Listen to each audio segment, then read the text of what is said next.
Assalamualaikum warahmatullahi wabarakatuh. Perkenalkan, nama saya Muhammad Gali Hoki Andika dari Manajemen Pemasaran semester 6 kelas malam. Terima kasih saya ucapkan kepada Pak Sunarto selaku dosen pengampu mata kuliah pemasaran jasa. Berikut ini saya akan tampilkan presentasi saya tentang rangkuman materi manajemen pemasaran jasa. Yang pertama adalah karakteristik jasa menurut para ahli. Karakteristik jasa menurut Griffin tahun 1996. Menurut Griffin menyatakan bahwa karakteristik jasa adalah sebagai berikut. Yang pertama, tidak berwujud. Jasa tidak bisa untuk dilihat, dirasa, diraba, didengar, atau dicium sebelum jasa tersebut dibeli. Nilai penting yang dapat didapat adalah nilai tak berwujud yang dialami oleh konsumen dalam bentuk kenikmatan, kepuasan, dan kenyamanan. 2. Tidak dapat disimpan. Jasa tidak dapat didasarnya terdapat persediaan atau penyimpanan dari produk yang telah dihasilkan. Karakteristik unstoreability sering juga dikatakan sebagai inseparability, tidak dapat dipisahkan, mengingat pada umumnya jasa dihasilkan dan dikonsumsi secara bersamaan. Ketiga, kostumisasi. Jasa seringkali didesain khusus untuk memenuhi kebutuhan pelanggan, misalnya pada jasa asuransi dan kesehatan. Selanjutnya adalah perbedaan pemasaran tradisional dan pemasaran relasional.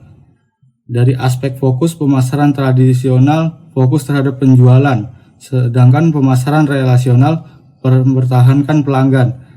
Aspek orientasi, pemasaran tradisional lebih orientasi kepada karakteristik produk, pemasaran relasional orientasi kepada manfaat produk. Aspek skala waktu, pemasaran tradisional lebih ke jangka pendek, sedangkan pemasaran relasional ke jangka panjang. Komitmen, pemasaran tradisional lebih terbatas, pemasaran relasional lebih tinggi. Selanjutnya ada kontak, pemasaran tradisional kontak terendah, pemasaran relasional lebih kontak tinggi. Yang terakhir ada kualitas, pemasaran tradisional urusan bagian operasi, sedangkan pemasaran relasional urusan semua orang. Apa saja dasar-dasar segmentasi pasar? Segmentasi yang pertama ada segmentasi demografis, yaitu dari jenis kelamin, usia, ukuran, keluarga. Selanjutnya segmentasi sosioekonomi, ada pendapatan, pendidikan, kelas sosial, dan etnis. Sedangkan segmentasi psikografis ada di tingkah laku dan gaya hidup yang dianut. Segmentasi geografi, kepadatan penduduk, iklim, standar area pasar. Selanjutnya, apa saja langkah-langkah penentuan posisi jasa? Yang pertama ada mengenali keunggulan, yaitu ada penting, berbeda, unggul, dapat dikomunikasikan, tidak mudah ditiru, terjangkau, dan menguntungkan. Yang kedua, memilih keunggulan, ada kuat dan menonjol. Yang ketiga, menyampaikan keunggulan secara efektif. Selanjutnya, apa yang dimaksud tingkat produk jasa? Yang pertama ada produk inti atau generik. Hal ini berkaitan dengan manfaat paling dasar dari produk atau jasa tersebut. Yang kedua, produk yang diharapkan. Produk ekspektasi adalah komponen produk yang diharapkan ada ketika membeli suatu produk. Produk tambahan. Nilai tambah produk adalah nilai yang menjadikannya berbeda daripada kompetitor seperti pelayanan dan garansi. Produk potensial. Produk potensial adalah semua komponen yang nantinya akan terus membuat konsumen merasa puas, sehingga hal ini dapat diartikan sebagai improvisasi penjualan di masa mendatang, baik dari segi produk ataupun pelayanan.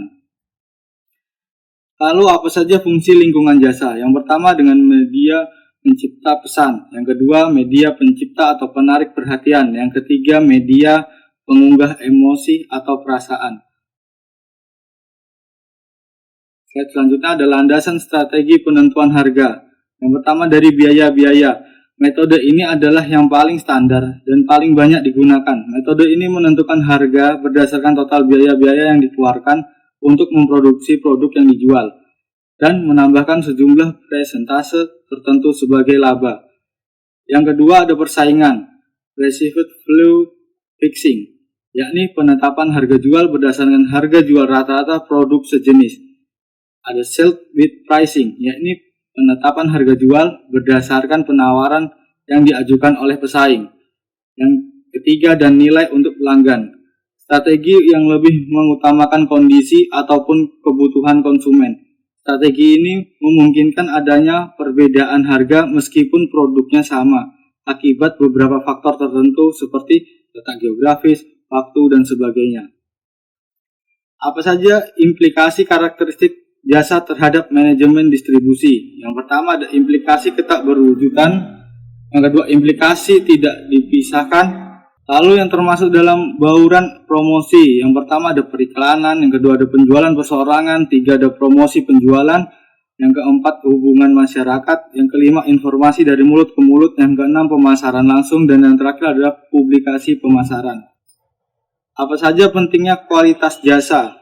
Yang pertama menciptakan kepuasan pelanggan, yang kedua ada sistem manajemen ISO 9001, yang ketiga undang-undang konsumen, yang terakhir bertahan dalam ranah yang kompetitif. Manfaat kepuasan pelanggan menurut Vernal 1992, yang satu meningkatkan loyalitas pelanggan, dua mencegah perputaran, tiga mengurangi sensitivitas terhadap harga, 4 mengurangi biaya kegagalan pemasaran, 5 mengurangi biaya operasi, 6 meningkatkan efektivitas iklan, 7 meningkatkan reputasi bisnis. Selanjutnya cara membangun organisasi. Yang pertama cara mengembangkan orientasi pemasaran, ada identifikasi orientasi, yang kedua identifikasi efektivitas pemasaran, yang ketiga perencanaan orientasi pemasaran. Selanjutnya fenomena e-bisnis. Yang pertama ada mengubah era bisnis dan gaya hidup. Yang kedua ekonomi berbasis teknologi informasi. Dan yang ketiga segmen pasar e-bisnis, yaitu di mana ada infrastruktur dan konten, e-commerce, internet commerce, web commerce, electric data interchange. Yang ketiga ada ekonomi tak terhalang ruang dan waktu. Dan yang terakhir dilakukan untuk seluruh sektor bisnis. Terima kasih. Sekian presentasi dari saya. Ada kekurangan dan kelebihan, mohon dimaafkan. Wassalamualaikum warahmatullahi wabarakatuh.